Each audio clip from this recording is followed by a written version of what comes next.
Hi! I know this isn't my usual intro, although I don't really have an intro, so hey. I wanted to create a video based on a really simple washing, shampoo, conditioning. What is going on with that light? Just to keep everything basic, it's very informative while still being very easy to follow, and you obviously have the visual as well. What I would say is that this is a styling method, one particular styling method. It doesn't have to be this way. If you don't want to style with a gel, don't style with a gel. If you want to add a cream or curl leave-in conditioner into it, do whatever you please. This is a personal preference to you, your styling. I have many clients that use this method. This is a method that I have been taught. This isn't my method. So if you've heard it before, great. If you haven't, also great. It works for so many people, and when you understand the principle of shampoo and conditioning, the styling part of it is literally what it says in the title. It's the styling. So if you don't like that, certain type of styling, don't use it. But the shampooing method requires the same throughout the hair itself. Straight, curly, coily, kinky, it doesn't matter. We're focusing on the principles of basic hair needs. Have a wonderful day. Have a wonderful evening wherever you are. Thank you for being here. Again, no pressure to subscribe or anything like that, but I just hope that you get something out of this video.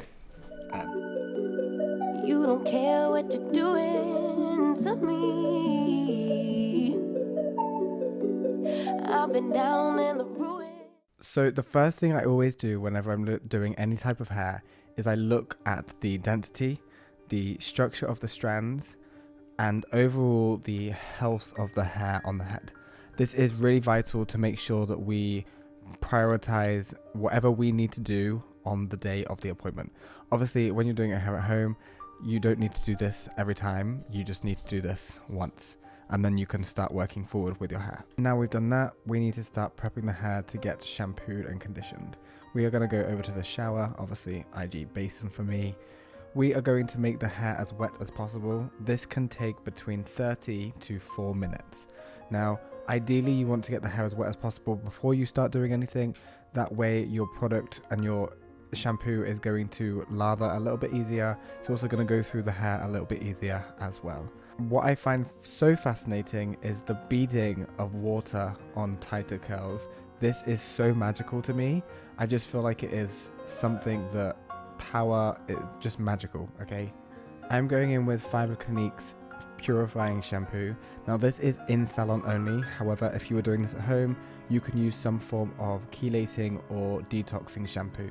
This is just going to remove anything out of the hair, synthetic ingredients, build up, minerals, metals, you name it, it will remove it. Most chelating / detoxing shampoos are strong enough to remove all of those 99.9% of mineral buildup, anything like that. But it will also depend on the brand itself. So work that shampoo all the way from tip to root. Make sure that on your first wash you really focus on rubbing that scalp. A clean scalp, a healthy scalp is healthy hair. So we really want to focus on making sure that that happens all the way through the hair. You can see that I'm taking my sections quite thoroughly. I'm going through and making sure that 100% of the scalp is clean.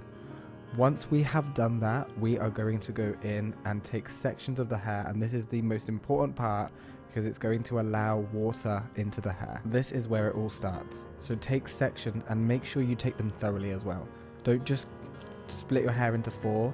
Split your hair into as many parts as you possibly can to really work that shampoo all the way from tip to root. You can see that I am literally just using my fingers to detangle at the same time. This is really going to help make sure that you get as much water into the hair and also you cleanse the hair at the same time. I'm going to fast forward this because no one needs to sit here for 20 minutes while I do this. Depending on your density, your length and everything in between, this could take 5 minutes to 20 minutes, but I promise you it is so worth it because the idea of this is that you only have to do your hair once a week. There's no having to refresh it every day. There's no having to re-wet it every day. It's one and done for the whole entire week. So really focus in on this whole entire routine. Once we have done that with our first wash, rinse out 100% of the shampoo, because you don't want any of this shampoo mixing with your next shampoo. Typically, I'm using a purifying, then a slightly more moisturizing shampoo. Depending on your routine at home, depending on your products, that will all change. There is a video based on all of that on my page to do with shampoos as well. I'm now going in to do the exact same thing again, but with a hydrating moisturizing shampoo. Now this is Time Restore from Schwarzkopf. It is designed for fragile and mature hair. However, I just find it works really well on tighter curls because its moisture levels are really, really high. It gives a great slip. It works. It's amazing. I have tried and tested it on many curls and it's honestly amazing. However, if your hair is not tighter and it is not slightly more rough in surface texture, you do not need this. It is highly, highly moisturizing. So only if you really think you need this do you actually need it. But again, we are following that same method from tip to root all the way through the hair, and I'm really working that shampoo through. You can see from start to finish that the hair is getting more elongated. It is becoming more defined, and we haven't even used a conditioner yet. I can't express to you how much this routine is based on allowing water into the hair. Now we're going in with conditioner, so rinse out 100% of that shampoo, and we're going in with the Time Restore conditioner as well. Before any of you come for me, that in the basin is really, really hard because my plumbing was broken at the time.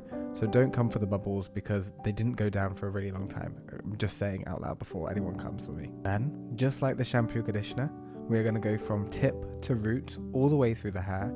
You want to make sure that you have enough conditioner that every single strand of hair is going to be coated in that conditioner. Depending on the type of conditioner that you have, the slip may vary, the foaming agent may vary as well. Just remember that and be mindful of it when you are using your conditioner. When you are working this through, you can use a brush if you need to, or if you feel like you want to. It can sometimes help penetrate a little bit deeper into the hair. Personally, when it comes to tighter curls, I don't tend to use one just because I find that it creates too much expansion, and we're not trying to get expansion, we're trying to get elongation and longevity of a week's wash. Remember that conditioner seals your cuticle, so it allows all of that water to stay in the hair for as long as possible. So make sure that it works from tip to root. Actively don't put it onto the scalp, but make sure that the hair is coated. Now I'm using a lot of water to add even more water into the hair. This is going to create more slip. It's also going to help the conditioner go further. So be really, really mindful of how much water you use, because you'll have to use less product if you do that. Then make sure that 100% of that conditioner is rinsed out of your hair. You don't want any of the conditioner left in because that conditioner is designed to be rinsed out of the hair.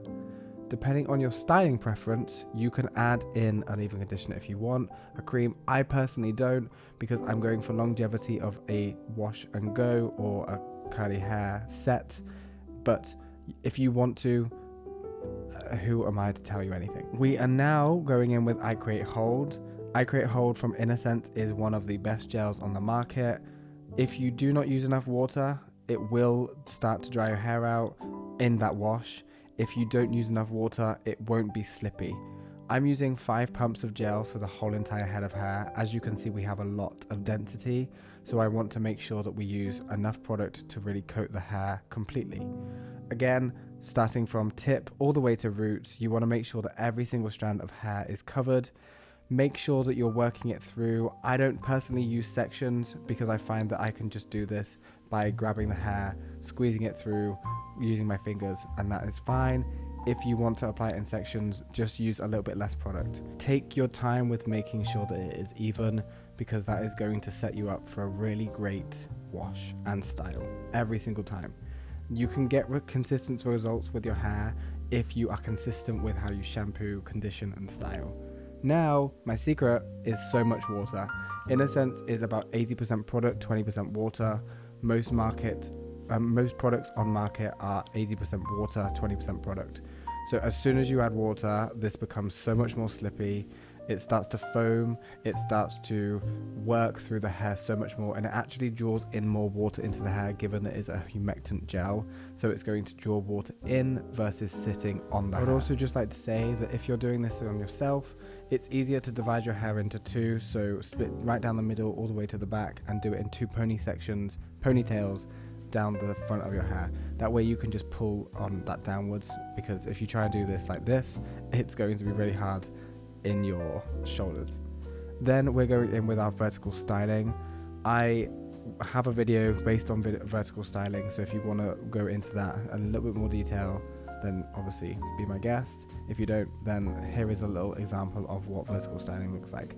I'm not trying to separate the clumps of hair, I'm literally going through with my fingers and pulling in an elongated state. This is going to make sure that we get movement. This is also going to make sure that we have curl clumps that are going to last for a whole week, and that way we are really focusing on a good setup for 7 days versus a couple of days. Again, this is going to need no refresh whatsoever between now and when it's next washed.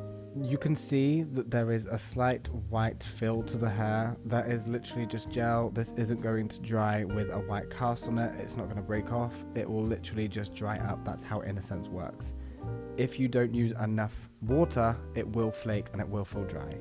Then the hood dryer is my best friend in regards to tight curls, because it keeps that elongation.